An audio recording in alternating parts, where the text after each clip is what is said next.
Sahabat Oase Rohani Katolik yang terkasih, apa kabar?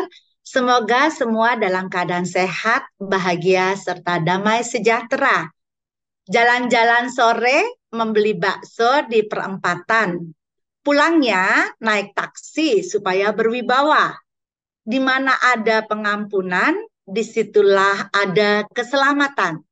Kasih setia Tuhan menaungi kita semua. Senang sekali saya Margaret Indriana dapat kembali menemani sahabat dalam acara kita Oase Rohani Katolik. Hari ini Gereja Katolik sedunia merayakan peringatan wajib Santa Lucia, perawan dan martir, Santa Odilia atau Otilia, pengaku iman. Inilah martir sejati yang bersedia menumpahkan darah untuk membela nama Kristus. Hadir bersama saya, Romo Diosesan Hieronymus Ridanto Aribowo Nata Antaka, akrab disapa Romo Danto. Apa kabar Romo? Selamat datang di studio Romo. Kabarnya luar biasa. Selamat jumpa semua sahabat Oase Rohani Katolik. Selamat jumpa Mbak Margaret.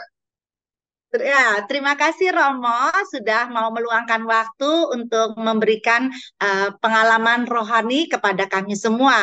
Baiklah sahabat, kita akan memulai acara Oase Rohani Katolik ini dengan doa pembuka yang akan dipimpin oleh Romo Danto. Sahabat Rohani Katolik yang dikasihi dan mengasihi Tuhan Yesus, mari kita satukan hati dan budi kita. Dalam nama Bapa dan Putra dan Roh Kudus. Amin. Amin. Allah Bapa yang penuh kasih, pada hari ini kami bersyukur Engkau senantiasa hadir di tengah-tengah kami. Secara khusus pada hari ini peringatan wajib Santa Lucia dan Santa Odilia. Allah sumber kekuatan para martir. Engkau menguatkan para martir dalam penderitaannya. Kami mohon penuhilah umat-Mu dengan sukacita dan terang berkat doa Santa Lucia, perawan dan martir-Mu, juga Santa Odilia.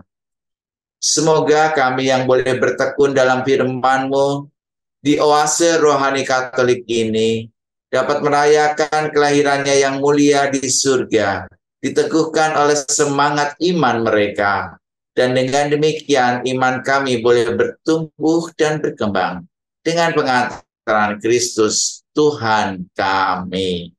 Amin. Dalam nama Bapa dan Putera dan Roh Kudus. Amin. Amin. Sahabat Oase Rohani Katolik yang terkasih, pada kesempatan ini saya akan membacakan bacaan dari Kitab Yesaya bab 40 ayat 25 sampai 31. Yang Maha Kudus berfirman, dengan siapa kalian hendak menyamakan daku? Siapa yang setara dengan daku? Arahkanlah matamu ke langit dan lihatlah. Siapa yang menciptakan semua bintang itu? Siapa yang menyuruh mereka keluar seperti tentara sambil memanggil nama mereka masing-masing? Tidak ada satupun yang tidak hadir, sebab Dia itu Maha Kuasa dan Maha Kuat. Hai Yakub, hai Israel, mengapa engkau berkata begini? Hidupku tersembunyi dari Tuhan dan hatiku tidak diperhatikan Allahku. Tidakkah engkau tahu dan tidakkah engkau mendengar? Tuhan itu Allah yang kekal, yang menciptakan alam semesta. Tuhan tidak menjadi lelah dan tidak menjadi lesu. Pengertiannya tidak terduga. Tuhan memberi kekuatan kepada yang lelah dan menambah semangat kepada mereka yang tidak berdaya. Orang-orang muda menjadi lelah dan lesu, dan teruna-teruna jatuh tersandung. Tetapi orang yang menanti-nantikan Tuhan mendapat kekuatan baru. Mereka seumpama raja wali yang terbang tinggi dengan kekuatan sayapnya. Mereka berlari dan tidak menjadi lesu. Mereka berjalan dan tidak menjadi lelah. Demikianlah sabda Tuhan. Syukur kepada Allah. Sahabat Oase Rohani Katolik yang terkasih, marilah kita tanggapi bacaan pertama dengan Mazmur tanggapan. Pujilah Tuhan, hai jiwaku. Pujilah Tuhan, hai jiwaku. Pujilah Tuhan, hai jiwaku. Pujilah namanya yang kudus, hai segenap batinku. Pujilah Tuhan, hai jiwaku. Janganlah lupa akan segala kebaikannya. Pujilah Tuhan, hai jiwaku. Dialah yang mengampuni segala kesalahanmu dan menyembuhkan segala penyakitmu. Dialah yang menebus hidupmu dari liang kubur dan memahkotai engkau dengan kasih setia dan rahmat.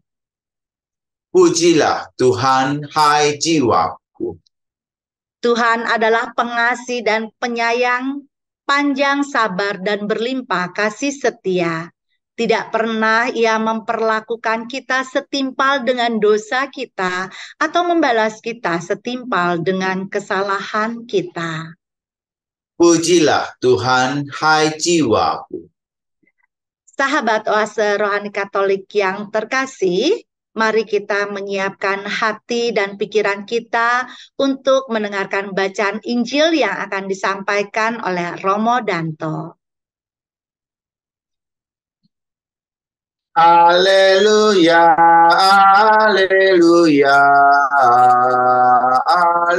haleluya. Haleluya, haleluya, haleluya. Tuhan akan datang menyelamatkan umat-Nya. Berbahagialah orang yang menyongsong Dia. Haleluya, Haleluya. haleluya, haleluya. Tuhan bersamamu. Dan bersama roh. Inilah Injil suci menurut Santo Matius. Dimuliakanlah Tuhan. Sekali peristiwa, bersabdalah Yesus, "Datanglah kepadaku kalian semua yang letih lesu dan berbeban berat. Aku akan memberikan kelegaan kepadamu. Pikulah rok yang kupasang dan belajarlah padaku, karena aku ini lemah lembut dan rendah hati. Maka hatimu akan mendapat ketenangan, sebab enaklah kuk yang kupasang dan ringanlah bebanku." Demikianlah sabda Tuhan.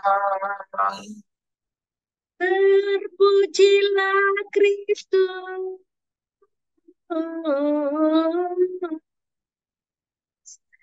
Sahabat Oase Rohani Katolik yang terkasih, marilah kita mendengarkan renungan yang akan disampaikan oleh Romo Danto.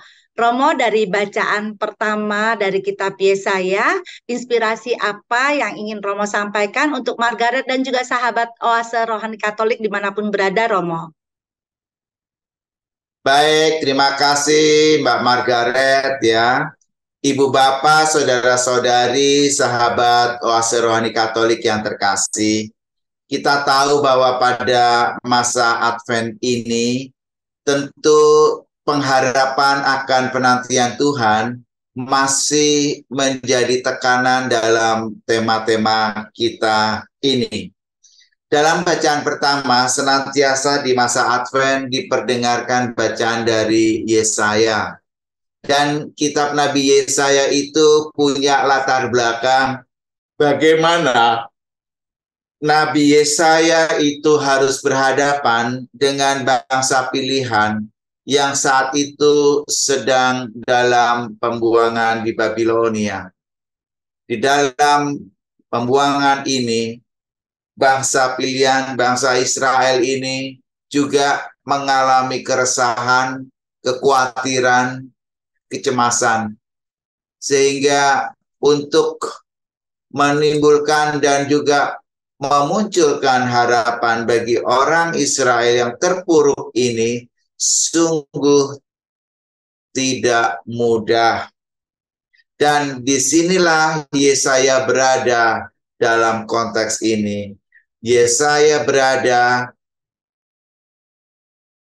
di tengah orang-orang yang sedang terpuruk, yang ada pada masa pembuangan. Ya, ini konteks besarnya.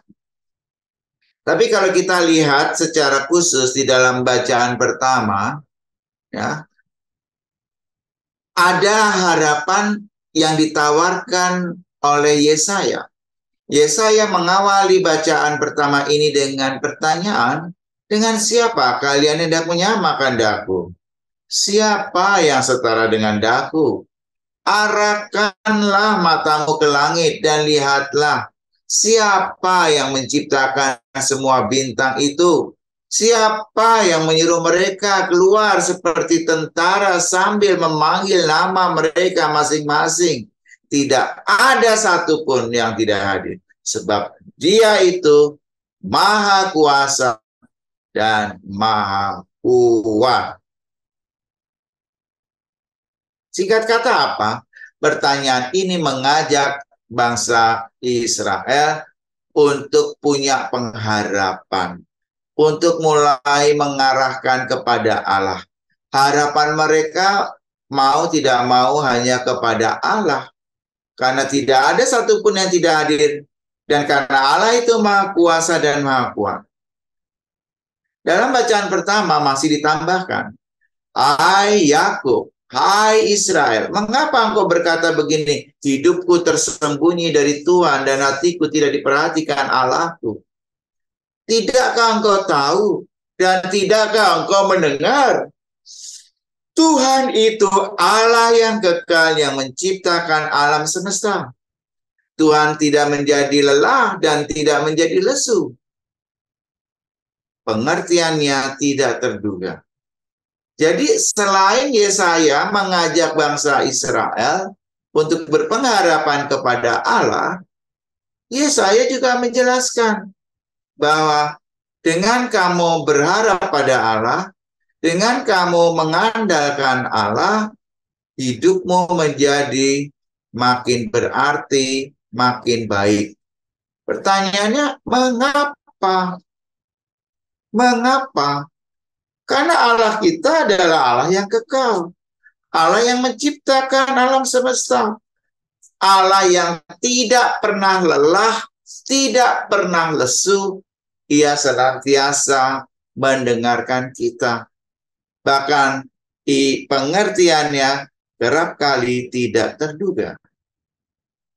Dua hal ini menjadi inspirasi dalam bacaan pertama. Berpengharapan pada Allah, dan yang kedua, senantiasa mengandalkan Allah yang tidak pernah lelah dan tidak pernah lesu. Spirit dan semangat ini yang juga menjadi spirit kita ketika kita berada di masa Advent ini. Di masa Advent ini iman kita adalah iman yang berharap. Berharap kepada belas kasih Allah. Berharap dan mengandalkan Allah. Karena Allah kita adalah Allah yang tidak lelah dan tidak menjadi lesu. Berharap apa? Berharap akan hadirnya Sang Juru Selamat, berharap akan ada Mesias yang akan menyelamatkan umat manusia. Dan inilah poin dari bacaan pertama yang kita temukan di dalam kitab Yesaya. Tuhan memberi kekuatan kepada yang lelah. Tuhan menambah semangat pada mereka yang tidak berdaya. Karena itu, datanglah kepada Tuhan. Berharaplah kepadanya dan andalkanlah Tuhan. Karena setiap orang yang menantikan Tuhan mendapat kekuatan baru. Seperti burung Raja Wali yang terbang tinggi dengan kekuatan sayapnya. Kira-kira itu Ibu Margaret yang bisa kita temukan di dalam bacaan pertama. Demikian, terima kasih. Iya, terima kasih Romo bahwa ada dua hal dalam bacaan kitab Yesaya ini di mana kita memiliki pengharapan dan mengandalkan hidup kita kepada Allah, di mana dalam masa Advent ini kita menantikan kelahiran Tuhan Yesus Sang Mesias Juru Selamat kita. Lalu Romo, seperti halnya juga bangsa Israel yang hidup dari pengharapan yang tidak selalu mudah untuk bangsa Israel, apalagi ketika mereka berada di dalam pembuangan, di mana makanan susah dan seterusnya. Nah, demikian pula kehidupan manusia di zaman sekarang. Apalagi juga kita kemarin melewati masa pandemi, perusahaan-perusahaan atau pengusaha-pengusaha juga banyak yang kehilangan usahanya, lalu pekerja-pekerja juga banyak kehilangan pekerjaannya karena tadi pengusaha juga banyak yang sudah bubar. Nah, tadi senang sekali bahwa Romo memberikan pencerahan kepada Margaret dan juga sahabat Oase Rohani Katolik bahwa andalkanlah Tuhan dalam hidup kita setiap harinya. Dan kira-kira Romo mungkin ada kiat-kiat khusus untuk kita dalam mempersiapkan diri dalam menyambut Natal nanti, Romo. Ya, betul sekali bahwa tidak mudah mengajak orang yang terpuruk ya. Orang Israel dalam masa pembuangan terpuruk, menumbuhkan harapan itu tidak mudah. Seperti seorang yang sudah putus pacar, ditinggal pergi pacarnya, dia tidak akan berharap dapat orang baru lagi. Saya sudah disakiti oleh laki-laki. Saya tidak mau sementara berhubungan dengan laki-laki dulu. Mimpi membangun keluarga jauh. Mimpi untuk punya anak, keturunan, keluarga bahagia hampir tidak ada. Karena kehilangan harapan. Bangsa Indonesia sekarang ini juga sedang berharap supaya nanti pada tahun politik menjadi tahun politik yang tidak berdarah-darah. Ya, kita sudah punya banyak pengalaman pemilu, tahun politik, dan kerap kali dalam tahun politik itu senantiasa ada juga ya halangan-halangannya. Kita berharap bahwa nanti bangsa Indonesia ini punya harapan bahwa tahun politik nanti pilkada, pemilihan legislatif, pemilihan di tingkat wali kota, provinsi, dan sebagainya secara serentak dapat berjalan dengan lancar. Kalau lancar, usaha dan bisnis lancar. Kalau lancar, usaha bisnis lancar, dan dengan demikian ujung-ujungnya hidup kita pun tidak terganggu. Jangan sampai di dalam negeri kita berdarah-darah karena tahun politik yang berjalan tidak dengan baik. Sementara secara geopolitik ini sudah mulai banyak perang ya. Dulu kita berpikir, waduh, gini hari masih ada perang Rusia dan Ukraina ya. Tapi sekarang lagi nih perang lagi Israel dan Hamas. Ya. Di luar sana harga-harga membumbung tinggi terkait dengan daerah-daerah produktif yang bagian dari daerah konflik. Ketika ada Rusia dan Ukraina, harga minyak, harga gas naik karena mereka menghasilkan itu. Nah, sekarang ada Israel dan Hamas berperang gitu ya. Mulai ada boykot gitu ya. Ayo kita boykot produk-produk Israel. Padahal produk-produk itu juga mungkin beberapa di antaranya sangat familiar di Indonesia. Sekarang kalau pabrik-pabrik itu tutup karena boykot itu terjadi, siapa yang cemas? Siapa yang khawatir? Orang Indonesia juga. Padahal perangnya terjadi di sana. Kenapa kita cemas? Karena dengan diboykot, maka produknya tidak terbeli. Dengan tidak terbeli, maka pabriknya mengurangi, tidak ada keuntungan. Karena tidak ada keuntungan, berikutnya mereka harus rasionalisasi. Karena rasionalisasi berarti beberapa ada yang harus di PHK. Dan yang di PHK jangan-jangan adalah bagian dari keluarga saya, tetangga saya, orang terdekat saya. Yang sekarang hidup sudah susah, ditambah pengangguran, akhirnya yang namanya boykot kemudian merugikan banyak masyarakat Indonesia. Apakah Israel akan berhenti perang dengan boykot itu? Kita tidak tahu. Apalagi orang-orang di belakang sana mungkin negara-negara yang superpower. Pertanyaannya, siapa yang diuntungkan dengan boykot itu? Menambah kekhawatiran. Ekonomi semakin berkurang. Pengangguran semakin banyak. Dan ujung-ujungnya bangsa kita juga terbelah ya. Pertanyaannya selanjutnya adalah, di masa kekhawatiran seperti ini, bagaimana kita masih bisa berharap kepada Tuhan? Itulah tugas saya. Dan itulah tugas kita semua untuk bisa memberi pengharapan. Tapi bukan pengharapan palsu ya. Tapi pengharapan yang mengajak untuk bangkit, untuk berdiri, dan dengan demikian mempunyai semangat hidup. Itu yang penting. Hidup harus diberi arti dan makna, karena di sana ada pengharapan akan Tuhan. Begitu Ibu Margaret. Baik Romo, terima kasih. Tadi kalau Romo katakan dampaknya, ternyata ada dampak sosial yang lain lagi ya Romo. Misalnya kalau pengangguran semakin banyak, nanti kriminalitas juga semakin tinggi. Belum lagi tadi Romo katakan bahwa akan ada perpecahan, sehingga mengakibatkan negara Kesatuan Republik Indonesia yang kita selalu jaga supaya selalu tetap bersatu menjadi sesuatu yang tidak diharapkan. Nah, itulah mungkin tadi Romo berharap supaya kita semua ya saling mendukung satu dengan yang lain.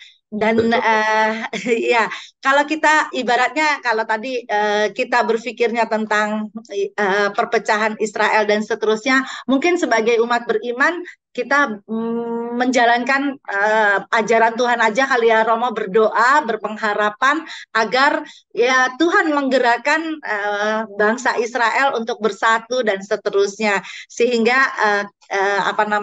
persatuan bangsa-bangsa semuanya juga menjadi hal yang baik untuk kehidupan masing-masing negara. Ya, begitu Romo ya, kita coba sudahi dulu di dalam sesi yang pertama ini. Kita akan lanjutkan di sesi yang berikutnya.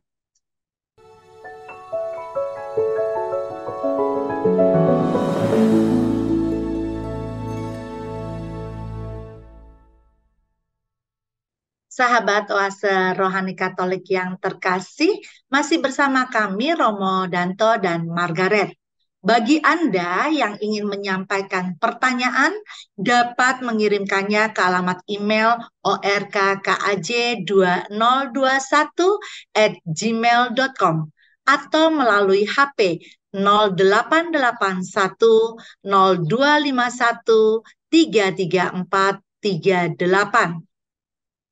Baik, Romo, kita lanjutkan sesi permenungan pada hari ini, di mana Romo, apa pesan dari bacaan Injil hari ini, Romo? Baik, terima kasih Margaret. Ya, bacaan Injil pada hari ini diambil dari Injil Matius ya. Kerap Matius itu disebut sebagai Injil kemuritan karena isinya banyak pengajaran untuk para murid begitu ya. Nah, dalam Injil Matius hari ini, kita berjumpa dengan Yesus yang mengajak para pendengarnya, para murid dan para rasul untuk senantiasa datang kepadanya. Datanglah kepadaku, kalian semua yang letih lesu dan berbeban berat. Aku akan memberikan kelegaan kepadamu. Jadi apa alasannya Yesus mengajak para pendengarnya untuk datang kepada Yesus? Alasannya jelas. Aku akan memberikan kelegaan kepadamu. Apa ya? Kelegaan itu berarti kesegaran rohani, kepuasan rohani, relasi yang sangat dekat dengan Tuhan secara rohani. Apalagi di situ Yesus masih menambahkan, karena aku lemah lembut dan rendah hati, maka hatimu akan mendapat ketenangan. Kita menjadi semakin tenang karena ada kelegaan rohani di sana. Alasan kedua, mengapa kita harus datang kepada Yesus? Bukan hanya karena Yesus memberikan kelegaan, kepuasan rohani, ketenangan, tapi Ia mengatakan, aku ini lemah lembut dan rendah hati.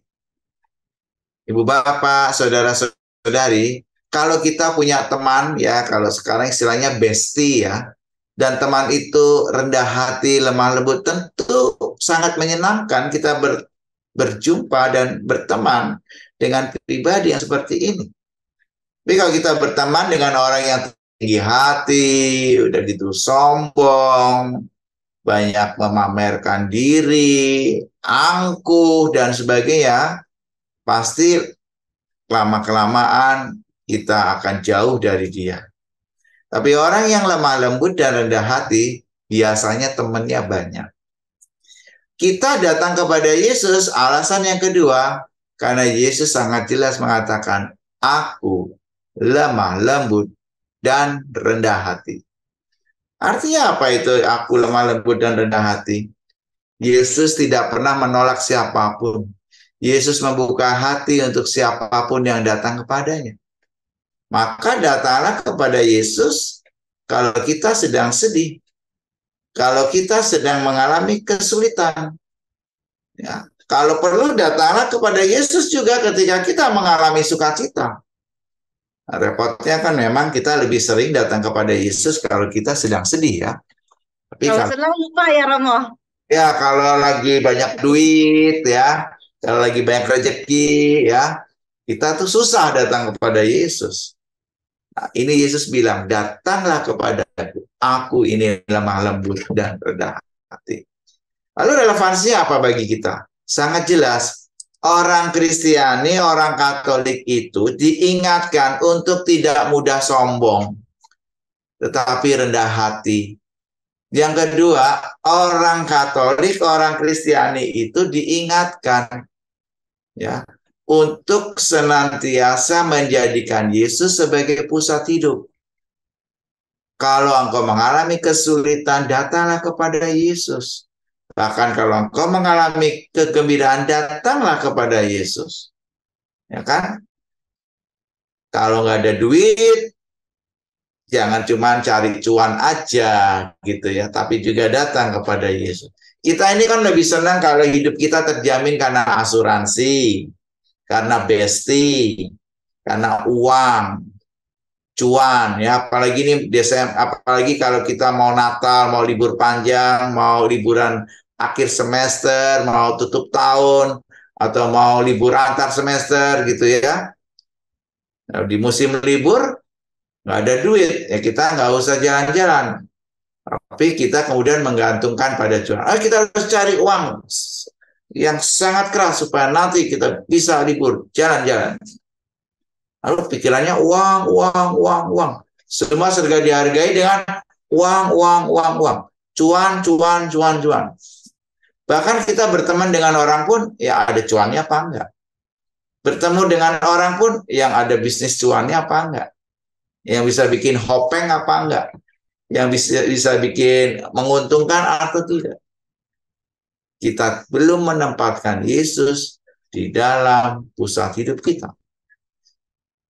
Ibu bapak, saudara-saudari, ajakan Yesus sangat jelas. Datanglah kepadaku. Jadi kalau kita mendengar lagu anak-anak, itu berlaku buat kita sebetulnya. Ya, datanglah pada apa tuh?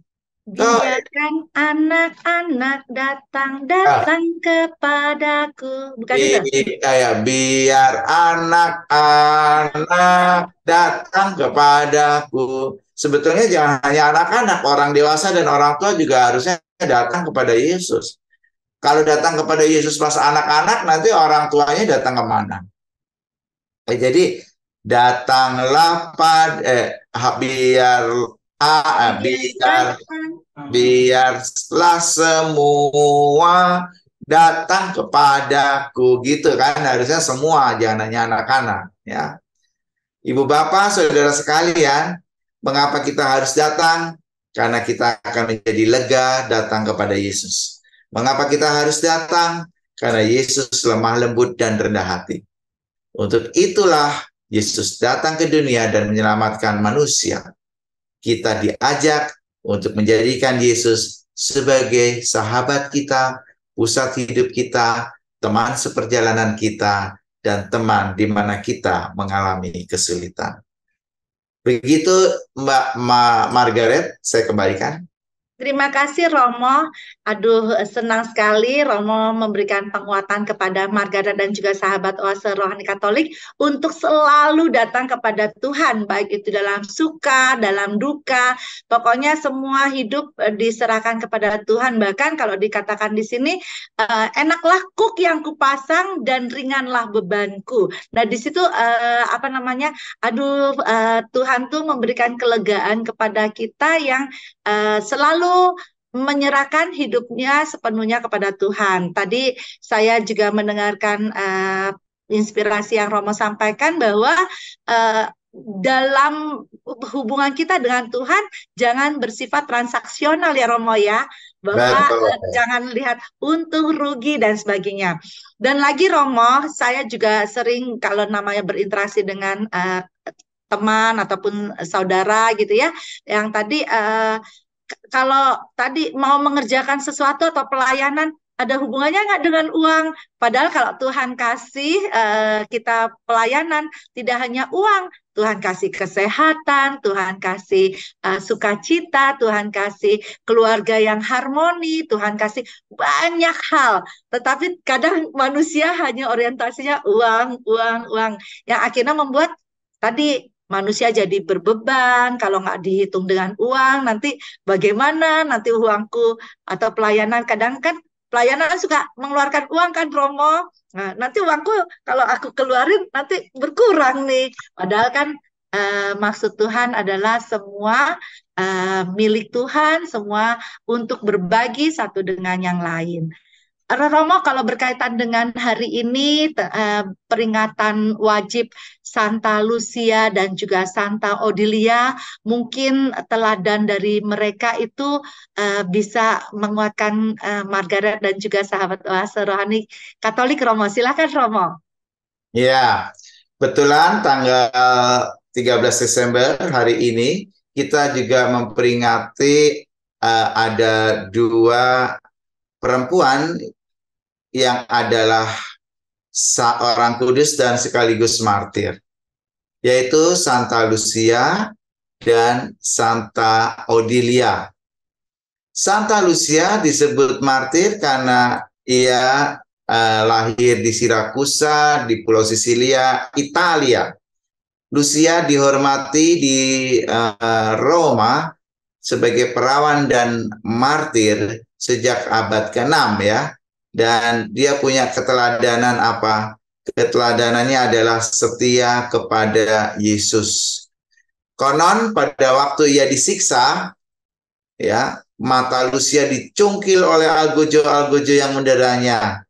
Juga ada legenda yang mengatakan Lucia sendirilah yang mencungkil matanya dan menunjukkan kepada pemuda-pemuda yang mengejarnya. Tapi ia tetap setia kepada Yesus hingga akhirnya kepalanya harus dipenggal. Kisah hidup Santa Lucia memberi peringatan kepada kita, terlebih kepada para putri kita yang manis-manis, yang cantik-cantik ya, supaya tetap bertekun dalam doa dan mohon perlindungan Tuhan. Santa Odilia berbeda lagi. Santa Odilia lahir di Oppenheim, desa di pegunungan Vosges di Perancis pada abad ke-6, tahun 660 tepatnya. Ayahnya itu seorang bangsawan. Dan Santa Odilia ini juga seorang martir. Odilia mengabdikan dirinya dalam karya-karya amal, membantu orang miskin dengan semangat pengabdian dan cinta kasih. Tapi ayahnya ini berupaya menjodohkan dia dan menikahkan dia dengan seorang pangeran. Tapi ini ditolak dengan tegas dan Odilia kemudian melarikan diri ke tempat yang jauh dari ayahnya. Meskipun dikejar dan dipaksa ayahnya, ia tetap pada pendiriannya. Akhirnya ayahnya mengalah, membujuk Odilia pulang dan berjanji mendirikan sebuah rumah yang bisa dijadikan sebagai biara di Hohenburg. Di sinilah ia menjadi kepala biara. Ia juga mendirikan biara lain di Niedermünster, dan Odilia wafat 13 Desember 720. Banyak mukjizat terjadi di kuburnya. Ya, ini dua orang perempuan yang menempatkan Yesus sebagai pusat hidupnya dalam keadaan suka maupun dalam keadaan sedih, dalam keadaan duka maupun dalam keadaan gembira. Ya, semoga ini juga menjadi teladan bagi kita dimanapun kita berada, seperti Lucia dan Odilia, kita tetap harus menempatkan Yesus di dalam hati kita masing-masing. Ya, terima kasih Romo, di mana kita berbangga pada hari ini kita merayakan peringatan wajib Santa Lucia dan Santa Odilia, di mana mereka berdua menjadi martir yang sejati untuk membela nama Tuhan Yesus yang sungguh kita muliakan. Baiklah Romo, kita sudahi dulu dengan doa penutup yang akan Romo sampaikan kepada kami, dan juga mohon berkatnya ya Romo. Baik. Ibu, Bapak, Saudara-saudari, anak-anak sekalian, sahabat-sahabat Oase Rohani Katolik, kita sudah menyelesaikan renungan kita dari bacaan pertama dan Injil, maka kini marilah kita akhiri dengan doa dan berkat Tuhan. Kita siapkan hati dan budi kita. Dalam nama Bapa dan Putra dan Roh Kudus. Amin. Allah Bapa yang penuh kasih, pada hari ini kami bersyukur kepadamu, kami boleh mendapatkan santapan firman melalui bacaan-bacaan pada hari ini. Secara khusus kami juga boleh mendengarkan teladan para santa yang peringatan wajibnya kami rayakan hari ini. Mereka adalah orang-orang kudus, perempuan-perempuan hebat pada zamannya yang memperjuangkan iman akan Tuhan Yesus, yaitu Santa Lucia dan juga Santa Odilia. Kami berdoa, ya Tuhan, agar Santa Lucia yang senantiasa murni karena imannya kepada putramu Yesus, dan Santa Odilia yang menghadirkan Yesus dalam pelayanannya, semoga dengan teladan para santa ini, kami semakin terdorong untuk melaksanakan juga apa yang kami imani. Semoga kami juga akhirnya siap menyambut kedatangan putramu dan kelak boleh masuk dalam perjamuan surgawi dengan pengantaran Kristus Tuhan kami. Tuhan bersamamu dan bersama rohmu. Semoga Allah yang Maha Kuasa memberkati saudara-saudari sekalian dalam nama Bapa dan Putra dan Roh Kudus. Amin. Amin. Sahabat Oase Rohani Katolik yang terkasih, demikianlah perbincangan kita pada hari ini dan semoga apa yang sudah disampaikan oleh Romo Danto dapat kita gunakan dalam kehidupan kita sehari-hari dan sungguh luar biasa kita coba mempersiapkan masa Advent ini dalam menyambut kelahiran Tuhan Yesus Sang Juru Selamat kita. Romo Danto, terima kasih atas inspirasinya. Sama-sama Mbak Margaret. Baiklah, sahabat Oase Rohani Katolik yang terkasih, Romo Diosesan Hieronymus Ridanto Aribowo Nata Antaka dan Margaret Indriana, mohon undur diri dan kabar sukacita yang sudah kita dapatkan hari ini dapat kita bagikan dan wartakan kepada sesama kita dalam tingkah laku dan perbuatan kita. Ombak berkejaran menuju pantai, kerang laut berhamburan di antara buihnya. Marilah kita hidup saling mencintai, Allah akan tinggal bersama kita selamanya. Salam damai, Tuhan memberkati.